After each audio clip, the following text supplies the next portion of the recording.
a couple of examples. So number one, this concept of bots, like, or process automation, right? So we're seeing a lot of banks, for example, process mortgage applications using quote unquote bots. So not like Terminator Skynet, but it's almost like these, you don't need humans to look at a certain form with 12 fields that have a finite number of entries. Can that be automated, right? And so how does that impact our day-to-day business? So we're seeing a lot of that from a technology perspective. We're seeing examples of virtual reality, augmented reality, where in the government world, if you're a child welfare caseworker and you go up to a house for a site visit, but imagine if you actually had augmented reality where the data was fed to you about the crime rate in that zip code and the history of that child in that house, and abuse or correctional facility information that was provided to you, a caseworker. When you walk into that house, is that gonna give you a certain level of comfort in terms of what you're walking into? Because right now you're walking in blind.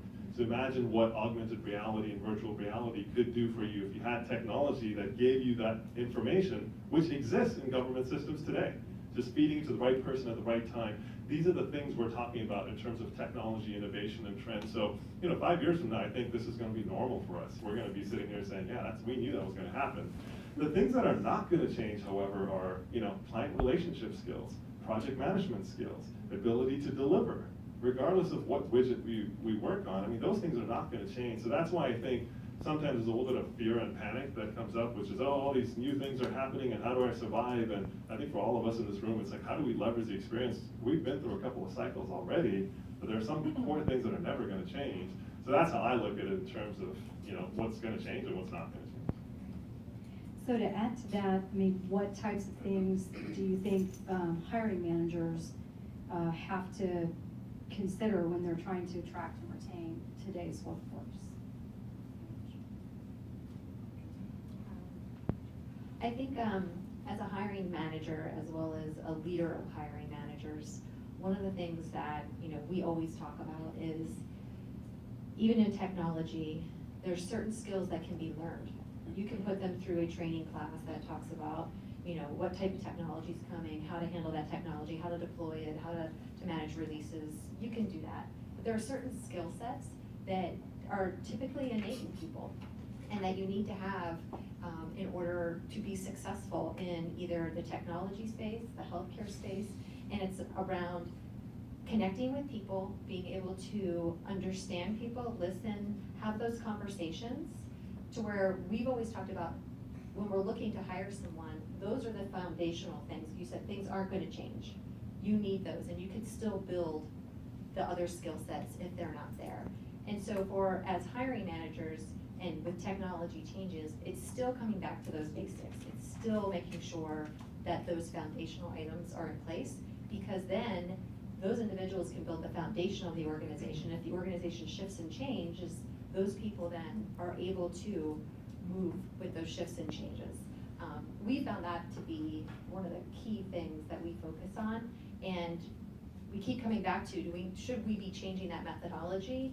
And we come back to no, we shouldn't, because you get a solid individual who has those key capabilities, you can teach things that might be gaps along the way. Certainly you don't want to have someone who has no technology experience if that's what you're looking for, but that's really been the heart of what we continue to focus on, and I believe will be what we continue going forward. I think you hit the nail on the head, soft skills. If you have soft skills, we need you in information technology. That is a characteristic and criteria that's missing today. And believe it or not, a lot of our technologists is they're really good at the bits and bytes and understanding the network and configuration. A lot of times they're not the greatest writers in the world. They're not the greatest communicators in the world. And so a lot of that has to be rewritten by others. And so having those types of diversified skill sets and soft skills, communication is the great equalizer, as I'd like to say. I've seen a lot of people in my career that have PhDs, masters, and bachelors that are very, very, very bright people, but they couldn't communicate well to identify ideas and develop a business case. So really they canceled themselves out on the types of contributions they're making. So having good communication skills is very important. Having loyalty, understanding a target audience of people that you're dealing with. So if you're going on an interview, or if you're dealing with certain folks at a certain stature, understand to talk that nomenclature and talk that talk, right? And you've got to have some emotional intelligence in the things that you do and shaping up and understanding the target audience. That is so important today.